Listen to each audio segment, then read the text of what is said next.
Welcome back to the show. और अब एक गंभीर मामला जिसे संस्कृत में कहते हैं गंभीरता, वो गंभीरता है 190 मिलियन पाउंड स्कैंडल में इमरान खान साहब और बुशरा बीबी की तो होगी सज़ा। 6 एब्सकॉन्डर हैं जिनमें एक नाम ऐसा है जो आई डोंट नो, मैं तो हमेशा से ये देखती आई हूँ कि उनका नाम लेते हुए लोग घबरा जाते हैं, उन्हें प्रॉपर्टी टाइकून कह देते हैं और नाम या फिर जहन में नहीं आता। मलिक रियाज साहब, उनके बारे में कहा गया कि भाई उनको कोई सज़ा नहीं दी गई, लेकिन उनकी ज़ाहिर जायदाद मुंजमद करने का कहा गया और अब नैब ने बाकायदा तौर पर कुछ कार्रवाई का आगाज़ कर दिया है। लेकिन उसके अलावा मलिक रियाज साहब इससे पहले भी कह चुके हैं और एक बार फिर उन्होंने ट्वीट किया कि मैं कल भी यही कहता था और मेरा आज भी यही फैसला है कि जितना मर्जी दबाव मुझ पर डाल दिया जाए, I will not testify. Malik Riyaz गवाही नहीं देगा। अब इमरान खान के खिलाफ जी, इमरान खान के साहब के खिलाफ उससे पहले माजी में भी वो ये कहते आए हैं कि वो इस्तेमाल नहीं होंगे। अब जो आम बंदा है, जो आम शख्स है, वो तो सिर्फ इतना जानता है कि जैसे ख्वाजा आसिफ का भी आज का ट्वीट है और लोग भी ये कहते हैं कि उनका नाम नहीं लिया जाता, उनके बारे में बात नहीं की जाती। इस सारे केस और इस सारी सिचुएशन में मलिक रियाज साहब का किरदार है क्या? मैं आपको कहानी बता देता हूँ कि हुआ क्या है, फिर आप सुनने वाले खुद अपना फैसला कर लें कि किसका क्या रोल है जी। ठीक। और जो मैं बयान करूँगा, मैं हल्फन ये कहता हूँ कि ये to the best of my knowledge, जितना मुझे पता है या मैंने पता किया और चेक किया। अब कुछ चीज़ें शायद अभी भी छुपी हुई हैं, हमें नहीं पता, पर जो बात समझ आ रही है मुझे वो मैं आपको बता देता हूँ। ठीक। देखिए, मलिक साहब को ECL पे डाला गया 2018 में। मलिक साहब को और उनके हमराह 172 लोगों को इमरान खान की गवर्नमेंट ने 6 माह के बाद, जैसे ही वो पावर में आए, 6 माह के बाद उन्होंने मलिक साहब और आसिफ जरदारी और बहुत से लोग जी 172 इन टोटल, उनको 172 लोगों को ECL पे डाल दिया जी। अच्छा, अगर ऐसी सूरत हाल थी तो वजह क्या थी? हाँ। क्यों डाला? उस वक्त इल्ज़ाम ये था कि आसिफ जरदारी के साथ मिलके मलिक साहब ने और लोग जो भी थे, ओमनी ग्रुप, जाली अकाउंट, हाँ, वो सारा जो था उसके अंदर ये लेन देन हो रही थी कराची के अंदर जायदादों के ऊपर, ज़मीन के मामला। और इमरान खान साहब उस वक्त दंदना रहे थे आसिफ जरदारी के खिलाफ, नवाज शरीफ के खिलाफ, ये सब के खिलाफ। और मलिक साहब की और इमरान खान की कोई दोस्ती वोस्ती नहीं थी। मलिक साहब की दोस्ती उस वक्त जो इल्ज़ाम लगता था वो आसिफ जरदारी के साथ थी, क्योंकि वहाँ मिल के सब कुछ किया, जो लेन देन हुई सब कुछ हुआ। ठीक। अब वो केसेस तो कहीं नहीं गए, तो चलते रहे, कुछ हुआ नहीं, उसका कोई प्रूफ नहीं मिला, ये नहीं हुआ, वो नहीं हुआ। खान साहब ने इनको सबको ECL पे डाल दिया। अच्छा, मगर अगले साल कोई ऐसी डेवलपमेंट हुई जिसका हमें पूरे डिटेल नहीं पता। अच्छा। कि खान साहब की हुकूमत ने ये फैसला किया कि क्राइम एजेंसी को लिखा जाए। अच्छा। नेशनल क्राइम एजेंसी को खत लिखा जाए, बरतानिया, जिसमें ये इल्ज़ाम लगाया जाए कि हसन नवाज के मियाँ साहब के एक साहिबजादे जिन्होंने एक प्रॉपर्टी बेची है मलिक रियाज को, ये पता किया जाए कि ये मियाँ साहब के साहिबजादे के पास पैसे कहाँ से आए इतने सारे, जिससे ये प्रॉपर्टी पहले खरीदी गई थी फिर ये बेची गई। ठीक, उनकी इंक्वायरी की जाए। हाँ। ये पहला खत गया अगेंस्ट नवाज शरीफ फैमिली, हसन नवाज। हाँ, हसन नवाज ने ये प्रॉपर्टी खरीदी थी, 1 हाइट पार्क जी। वो उन्होंने कुछ अरसे के बाद मलिक साहब को बेच दी जी, डबल पैसों में। हाँ। अब सवाल ये खड़ा हुआ इमरान खान के लिए कि मलिक साहब ने डबल पैसों पे क्यों खरीदी, और हसन नवाज ने जो पहले खरीदी थी वो कहाँ से पैसे आए? मलिक रियाज के साहबजादे ने खरीदी थी ना। हाँ, वही सेम डिफरेंस, अली रियाज के नाम पे थी जी। अच्छा, तो केस तो खान साहब ने बनाया नवाज शरीफ के ऊपर, जैसे पहले उन्होंने मलिक रियाज और आसिफ जरदारी के ऊपर बनाया था जी। जब वहाँ वो केस चलना तो हुआ ये कि उन्होंने नेशनल क्राइम एजेंसी ने कहा अच्छा देख लेते हैं ये। अच्छा। उन्होंने देखा, उन्होंने कहा नहीं, जिन्होंने प्रॉपर्टी खरीदी थी वो तो लगता है उनके पास पैसे, और वो जायज़ पैसे थे। अच्छा। तो उनके खिलाफ तो केस नहीं बना। अच्छा। मगर उन्होंने फिर ये सोचा कि अच्छा ये तो जिसने खरीदी है वो देखो, पूछो ना पैसे कितों आए ने, वो ढेर सारे पैसे थे जी। वो 40 मिलियन पाउंड्स। तो जब उन्होंने इंक्वायरी शुरू की खुद, तो पता ये चला कि वहाँ भी कोई शायद गड़बड़ हो सकती है कोई। उन्होंने मलिक साहब को पूछा कि आपके पास पैसे कहाँ से आए। ठीक। मलिक साहब ने जवाब दिया जो कि उनको एक्सेप्ट नहीं हुआ। अच्छा। उन्होंने कहा इसको तो और इंक्वायरी करेंगे हम, और अगली स्टेज पे उन्होंने कहा जो जितने पैसे आपके पास मुख्तलिफ अकाउंट्स में यहाँ पड़े हुए हैं लंदन में और UK में, वो उसको हम फ्रीज कर देते हैं। तो वो कोई 190 पाउंड के करीब, 140 और कुछ और इस किस्म की चीज़ थी, तो 190 पाउंड के करीब लगभग उन्होंने 4-5 अकाउंट्स बंद कर दिए, फ्रीज कर दिए। ओके, ठीक। मलिक साहब ने केस लड़ा और वो केस चल रहा था। मलिक साहब का ये कहना था कि ये मेरे जायज़ पैसे हैं, ये मनी लॉन्ड्रिंग प्रोसीड्स नहीं है। एनसीए कहती थी कि हमारा ख्याल है ये मनी लॉन्ड्रिंग प्रोसीड्स हैं, आप प्रूव करें ये पैसे मनी ट्रेल दें। अब ये केस चल रहा था। ठीक। इन बिटवीन क्या हुआ? इन बिटवीन ये हुआ कि मलिक साहब यहाँ ECL पे थे 2018 में, 2018 से लेकर 2019 तक, जुलाई 2019 तक। अब मलिक साहब ने केस लड़ना था, तो मगर कुछ शायद मेरा ख्याल है वहाँ कोई अंडरस्टैंडिंग होगी इमरान खान साहब के साथ। अच्छा। मलिक साहब को एक परमिशन मिल गई कि जी आप 6 हफ्ते, 8 हफ्ते, 2 हफ्ते जितने भी थी कि आप जा सकते हैं, एग्जेम्पशन मिलती है आपको 2 माह की। अब वो क्यों एग्जेम्पन दी, ये इमरान खान साहब को जवाब देना पड़ेगा। एग्जेम्पन दे दी फ्रॉम ECL। अच्छा। अब जब वो एग्जेम्पन दे दी तो एक नया ड्रामा शुरू हो गया। ये कहना ये है कि कोई 20 एक दफ़ा या 10 दफ़ा या 12 दफ़ा या मल्टीपल टाइम्स एग्जेम्पशंस मिलती रही, मलिक साहब आते रहे जाते रहे ओके अपना केस लड़ने के लिए। अच्छा। मगर इसी वक्त भी शहजाद अकबर साहब जो कि हेड थे एसेट रिकवरी यूनिट के, ARU के, उनको भी वो भी लंदन के दौरे करते रहे। अच्छा। तो अब इल्ज़ाम ये लग रहा है कि इमरान खान ने शहजाद अकबर को के साथ मिल के मलिक साहब को फैसिलिटेट किया, सहूलत दी कि आप जाएं अपना केस लड़ें वहाँ। ठीक है। अब क्यों किया ऐसे, ये इल्ज़ाम है, ये इसके ऊपर एविडेंस नहीं है। अच्छा। जब शहजाद अकबर साहब को पूछा गया कि आप भी तो उसी वक्त जाते थे जब मलिक साहब जाते थे, तो आपने भी तो कोई रोल अदा किया है, ये सारा ड्रामा है। तो उसने कहा कोई नहीं, मैं तो अपने काम के लिए जाता था, क्या एविडेंस है कि मैं मलिक साहब से मिला, कोई है किसी ने दिखाया मुझे कि उनको मिलते हुए, या मैं वहाँ था जब वो थे वहाँ? तो उन्होंने तो आगे से रिजेक्ट कर दिया। तो अब ये एक इल्ज़ाम है, मगर ये इल्ज़ाम गहरा बनता गया कि इवेंचुअली क्या हुआ कि एक सेटलमेंट हुई UK में क्राइम एजेंसी के साथ। उस सेटलमेंट में ये फैसला हुआ कि केस जो चल रहा है उसको ख़त्म किया जाए। अच्छा। उसकी कंक्लूड नहीं होगा, वो विड्रॉ हो जाएगा। NCA विड्रॉ कर लेगी केस मलिक साहब के खिलाफ। अच्छा। और ये जो पैसा है ये मलिक साहब पाकिस्तान भेज देंगे। मलिक साहब पाकिस्तान भेज देंगे। मलिक साहब ने कहा मैं ये तस्लीम नहीं करता कि ये मनी लॉन्ड्रिंग है। अच्छा। अलबत्ता मैं पाकिस्तान भेजने के लिए तैयार हूँ, अगर मेरा वहाँ कोई मैंने पैसे देने हैं उसको एडजस्ट कर ले। और इल्ज़ाम ये है कि शहजाद अकबर साहब ने वहाँ NCA को कन्विंस किया कि ये पैसा पाकिस्तान का ही है, पाकिस्तान ही जाने दें वापस इसको और केस ख़त्म करें।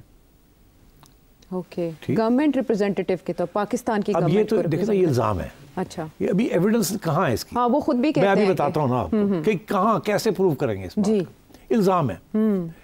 अब ये इल्ज़ाम कैसे प्रूव होगा? ये प्रूव होगा कि जो सेटलमेंट हुई है उसके अंदर कोई जिक्र है शहजाद अकबर साहब का या ACU का या गवर्नमेंट ऑफ पाकिस्तान का। वो जो सेटलमेंट डीड है वो किसी ने देखी नहीं है, वो स्वाय शहजाद अकबर साहब के और NCA पे नेशनल क्राइम एजेंसी किसी के पास नहीं है। अच्छा। और इमरान खान ने जो अपनी कैबिनेट से परमिशन ली जी, वो इसलिए ली कि वो जो सेटलमेंट है हाँ, जिसके तहत ये पैसा सुप्रीम कोर्ट के अकाउंट में जा रहा है जी, और पाकिस्तान गवर्नमेंट के फेडरल अकाउंट में नहीं जा रहा, फर्क अकाउंट से। जी जी, सुप्रीम कोर्ट में जाएगा तो जो पैसे देने हैं वो वापस हो गए, जो गवर्नमेंट के पास जाएगा वो पैसे वैसे के वैसे रहेंगे, वो देने पड़ जाएंगे और ये जब्त हो गए। दो बातें निकली इससे कि ये पैसे जब्त नहीं हो रहे, ये मनी लॉन्डर प्रोसीड्स नहीं थी, ये अपनी डेट पे कर रहे थे मलिक साहब जी।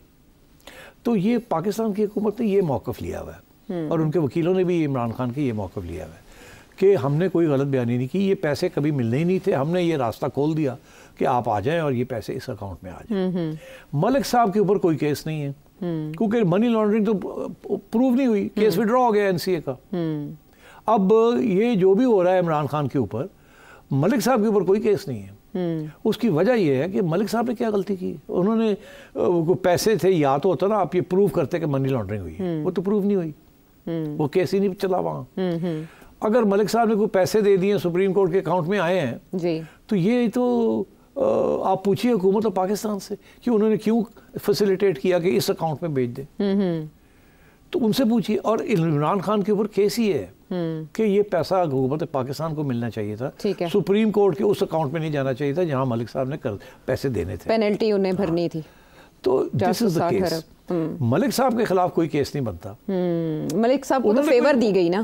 ملک صاحب نے تو پیسے جو بھی تھے جی وہ ادھر سے دے دیے یا ادھر سے دے دیے, انہوں نے دے دیے. وہ تو آپ نے کہا نا کہ عائشہ کو دے دو, سیٹھی کو نہ دو. ملک صاحب نے آگے سے کہا ہوگا کہ ایز لانگ ایز آپ میرے پہ الزام نہیں لگاتے کہ یہ منی لانڈرنگ ہے, کہ میرے پیسے میں عائشہ کو دے دوں یا سیٹھی کو دے دوں, آپ کہتے ہیں عائشہ کو دے دوں, میں دے دیتا ہوں. اور ادھر سے NCA نے کہا ٹھیک ہے دے دیں عائشہ کو. ٹھیک ہے. اب بات یہ ہے کہ ایکچولی اس کے اندر گورنمنٹ آف پاکستان کا رول کیا تھا. اگر یہ پروو ہو جاتا ہے کہ گورنمنٹ آف پاکستان نے فالس بیانہ کر کے وہاں کہا کہ یہ پیسے ادھر دے دیں, ملک سے کہیں کہ ادھر دے دیں اور ادھر نہ دے, تو اس کا مطلب ہے پھر آپ نے ملک صاحب کا فائدہ کروایا ہے. جی جی. اگر ملک صاحب فائن دیتے ہیں یا منی لانڈرنگ پروسیڈز دیتے ہیں تو پھر ملک صاحب کا نقصان ہو جاتا ہے, کہ وہ 460 ارب روپے جو دینے ہیں سندھ گورنمنٹ کے سپریم کورٹ والے, وہ تو رہیں گے اپنی جگہ پہ. جی. تو ملک صاحب کا نقصان ہو جاتا ہے. مگر اگر یہ اس اکاؤنٹ میں آ جاتے ہیں تو ملک صاحب کا فائدہ ہو جاتا ہے. مگر یہ ملک صاحب تو نہیں کہہ رہے نا, یہ تو ایک اگریمنٹ ہوئی ہے بٹوین NCA اینڈ ملک صاحب. جی جی. تو جس کے اندر یہ الزام نہیں لگا کہ یہ جعلی پیسے تھے یا یہ منی لانڈرنگ کے پیسے تھے, وہ تو الزام ہی ختم ہو گیا نا. تو میں یہ سمجھتا ہوں کہ یہاں پروف کرنا پڑے گا کہ عمران خان کی حکومت نے اور اس کی کیبنٹ نے اور شہزاد اکبر صاحب نے یہ فیسیلیٹیٹ کیا ہے. اب گورنمنٹ مانتی ہے یہ جو کیبنٹ کے اندر جو ڈسکشن ہوئی اس وقت خان صاحب میں, گورنمنٹ مانتی ہے کہ ہم نے فیسیلیٹیٹ کیا ہے, مگر وہ یہ کہتے ہیں کہ ہم نے یہ صرف فیسیلیٹیٹ کیا ہے کہ یہ جو اگریمنٹ ہے یہ کانفیڈینشیل رہے گی. ٹھیک ہے. خفیہ یہ نہیں کیا کہ ادھر دے دیں ادھر دے دیں. اچھا. جو کاؤنٹر الزام ہے جو حکومت پاکستان کا, آج کی حکومت پاکستان کا الزام ہے, وہ یہ ہے کہ آپ نے یہ کروایا ہے تاکہ یہ پیسے ادھر جائیں ادھر نہ جائیں, اور اس کے عوض زمین لی ہے. اور اس کے عوض زمین لیا. اچھا عوض تو صورت بنتی ہے نا کہ اگر کیا ہو وہ پروف, پہلا تو یہ پروف کرے نا کہ یہ کیا, کہ یہ ہوا ایسے. اچھا اس کا پروف کہاں ملے گا؟ ایک تو لفافہ جو بند لفافہ یہ بند لفافے میں نہیں نکلی نا, اگریمنٹ نہیں نکلی اس میں سیٹلمنٹ نہیں نکلی, وہ سیٹلمنٹ ابھی بھی خفیہ ہے. وہ گورنمنٹ آف پاکستان کے پاس اگر تھی تو وہ شہزاد اکبر صاحب لے گئے ہوں گے. مجھے یہ پتا ہے کہ اس حکومت کے پاس وہ جب کھولا لفافہ انہوں نے, اس کے اندر جو سیٹلمنٹ اگریمنٹ ہے وہ نہیں ہے گی. اس کے اندر صرف یہ ہے کہ یہ ایک سیٹلمنٹ اگریمنٹ ہوئی ہے جس کے تحت یہ فیصلہ ہوا ہے اور اس کو کانفیڈینشیل رکھنا ہے, مگر کیا اس کے ڈیٹیلز جو ٹرمز ہیں وہ نہیں پتا. اچھا. اور دوسرا اب آ گیا یہ, اب وہ دیکھا کس نے ہے وہ سیٹلمنٹ, ہے کس کے پاس وہ سیٹلمنٹ ڈیٹ؟ ظاہر ہے ملک صاحب کے پاس ہوگی, ظاہر ہے NCA کے پاس ہوگی. جی. اور ظاہر ہے گورنمنٹ کے پاس ہونی چاہیے تھی, مگر گورنمنٹ اس وقت کی گورنمنٹ کہتی ہے ہمارے پاس نہیں تھی, اس گورنمنٹ نے چیک کیا ان کو ملی نہیں, تب کس کے پاس رسپونڈنٹس کون کون؟ مگر ایک ایسا ادارہ ہے UK میں جس نے وہ دیکھی ہے, وہ ادارہ ہے, یہ ایک پیرالل کہانی چل رہی ہے ایک اور, اب وہ دوسری کہانی کی طرف میں آپ کو لے کے جاتا ہوں. وہ ادارہ ہے جو ایک کورٹ آف اپیلز ہے. اچھا. ایک کورٹ آف اپیلز ہے, it's like the supreme court. وہاں کچھ گورنمنٹ کو فیصلے کرے تو اپیل اس کی جو ہے فائنل اپیل جو ہے اس کورٹ آف اپیلز میں ہوتی ہے. ہوا یہ کہ جب یہ سارا کچھ ہو رہا تھا, منی لانڈرنگ یہ وہ وغیرہ الزام لگ رہے تھے ملک صاحب کے اوپر, یہاں کی گورنمنٹ ان کو ECL پہ اجازت دے رہی تھی, جائیں آئیں جائیں آئیں جائیں آئیں. تو اس میں ملک صاحب کا تو کوئی قصور نہیں ہے, قصور اگر ہے کسی کا, کوئی فیسیلیٹیٹ کر رہے تھے تو حکومت کر رہی تھی. ٹھیک. اب وہ کیوں ان کو اتنی اجازت دی گئی وہ حکومت ایکسپلین کرے نا. جی بالکل. ملک صاحب نے تو کوئی کرائم نہیں کی, میرے اوپر ECL لگتی ہے, میں جاتا ہوں جی مجھے چھوڑے میں جاؤں گا, تو میرا حق ہے, وہ آپ روک سکتے ہیں مجھے, اب آپ نہیں روک رہے تو پھر اس کے میرا اس میں کیا قصور ہے. تو again it comes on the government, اس وقت کی عمران خان کی گورنمنٹ. جی. اب آئیے آگے, ملک صاحب کا جو ویزا تھا اور ان کی اہلیہ کا جو ویزا تھا اور ان کے بیٹے کا جو ویزا تھا تو UK, وہ انہوں نے کینسل کر دیا برٹش گورنمنٹ نے. اچھا. الزام یہ لگایا کہ you are charge with money laundering اور ہم آپ کا ویزا کینسل کر رہے ہیں. ٹھیک ہے. ٹھیک. ملک صاحب نے اپیل کی, اپیل مسترد ہو گئی. انہوں نے پھر اپیل کی اگینسٹ دی اپیل, وہ بھی مسترد ہو گئی. پھر فائنلی کیس چلا گیا کورٹ آف اپیلز میں. اچھا. جو سب سے ہائی فائنل کورٹ. ہاں. کورٹ آف اپیلز کی جو ججمنٹ ہے وہ پڑھی جا سکتی ہے. اچھا. کیونکہ وہ پبلک نالج ہے. اس میں ذکر ہے اور جو لوگ چاہیں وہ جا کے اس کو دیکھ سکتے ہیں. اس میں یہ ذکر ہے اس چیز کا کہ جو سیٹلمنٹ اگریمنٹ ہے اس کے اندر لکھا ہوا ہے کہ یہ سپریم کورٹ کے اکاؤنٹ پہ پیسے جائیں گے. اب بولے آپ. اچھا. اس میں یہ لکھا ہے. اب سوال یہ ہے کہ یہ کس نے وہاں کروایا, یہ اس سیٹلمنٹ کس نے کروایا, کس نے اس کے اندر یہ ڈلوایا. یہاں الزام یہ ہے کہ یہ شہزاد اکبر صاحب نے خان صاحب کے کہنے کے اوپر ملک صاحب کو یہ ریلیف دلوائی اس کے اندر, نہیں تو ادروائز این سی اے نے خود اپنی طرف سے کیسے کرنا تھا, یہ کسی نے یہ کروایا وہاں مل کے. مگر وہ جو جب تک وہ سیٹلمنٹ اگریمنٹ نہیں نظر آئے گی, اس میں اگر کوئی رول ہے گورنمنٹ آف پاکستان کا یا اے آر یو کا یا شہزاد اکبر کا representing the government of Pakistan, تو اس میں واضح ہوگا. مگر وہ کسی کے پاس نہیں ہے سوائے این سی اے کے پاس, ملک صاحب کے پاس اور شاید شہزاد اکبر صاحب کے پاس. ٹھیک ہے, تو اب نیب اگر شہزاد اکبر صاحب کو بلائے جو وہ بار بار کہتے ہیں, اچھا وہ کہتے ہیں کہ وہ آنے کے لیے تو تیار نہیں ہے, وہ کہتے ہیں ہاں ویڈیو لنک پہ تو وہ تو بڑی باتیں ہو سکتی ہیں وہاں. اب نیب کو بھی پتا ہے نا یار صورتحال کیا ہے, چھپی بھی بات تو نہیں ہے کسی, they all know many things. اب کچھ باتیں مجھے بھی پتا ہے, اور میں آپ سے یہ کہہ دوں کہ یہ جو ساری باتیں چل رہی ہیں اس وقت کہ ملک صاحب کو ایکسٹراڈائٹ کریں گے, ملک صاحب کے خلاف اشتہار نہیں چلیں گے, یہ نہیں ہوگا وہ نہیں ہوگا, یہ سب ڈرامہ ہے. اچھا آئی واش ہے, کچھ بھی نہیں ہونا. اچھا بہت سی باتیں چھپی ہوئی ہیں جو رہنے دیں, چھپی رہنے دیں, مگر یہ پبلک کنزمپشن کے لیے اور خان صاحب کے اوپر پریشر ڈالنے کے لیے ہے سب کچھ. اور ملک صاحب نے یہ جو بیان دیا ہے کہ میں پریشر میں نہیں آؤں گا, وہ بیسکلی اس کو ٹیکل کر رہے ہیں. ٹھیک ہے, اب چڑیا سے اس سے زیادہ بات نہ پوچھے آپ. ٹھیک ہے ٹھیک ہے, ہم اڑتی چڑیا کے اب پر نہیں گنتے, بس اتنا کافی ہے کہ دانت کھانے کے اور ہے اور دکھانے کے اور ہے.